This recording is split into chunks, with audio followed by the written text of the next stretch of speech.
Mau usia berapapun, mau 40, 50, 60, 70 tahun, Anda keluarkan zikir ini di pertengahan malam, mohon kepada Allah, maka digugurkan semua dosa-dosa yang pernah dilakukan di masa lalu yang buruk-buruk. Allah ganti sisa hidup Anda dengan lebih baik dibandingkan dengan yang sebelumnya. Rabbana faghfir lana dzunubana wa kaffir 'anna sayyi'atina. Ya Allah, selama ini salah saya menjalani hidup. Saya minta ampun ya Allah. Mohon jadikan sisa hidup saya lebih terukur dan lebih baik dari sebelumnya yang pernah saya jalani. Mau usia berapapun, mau 40, 50, 60, 70 tahun, Anda keluarkan zikir ini di pertengahan malam, mohon kepada Allah, maka digugurkan semua dosa-dosa yang pernah dilakukan di masa lalu yang buruk-buruk. Allah ganti sisa hidup Anda dengan lebih baik dibandingkan dengan yang sebelumnya.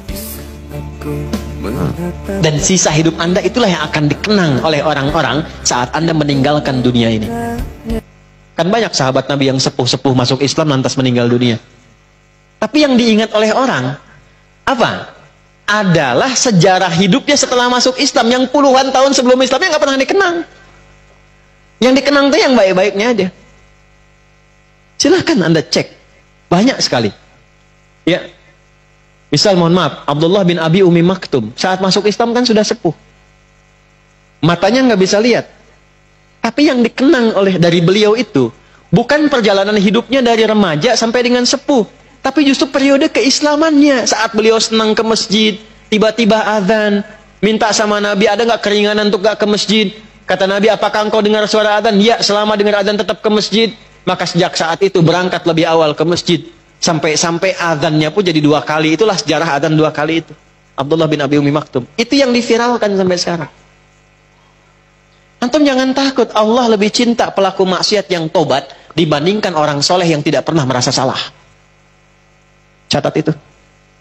Allah lebih cinta pelaku maksiat yang gemar bertobat dibandingkan orang soleh yang tidak pernah merasa salah. Kalau antum pernah berbuat maksiat, karena Anda manusia.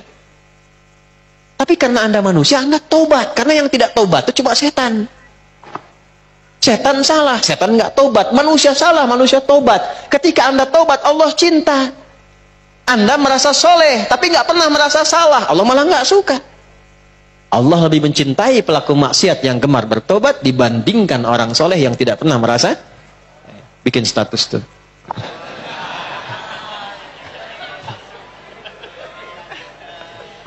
Paham? Baik. Saya langsung ke ayat 200-nya. Ya ayyuhalladzina amanu sabiru wasabiru warabitu wattaqullaha la'alakum tuflihun. Tapi membuat itu nggak mudah kata Allah, mesti sabar. Sabar. Bikin planning itu sabar.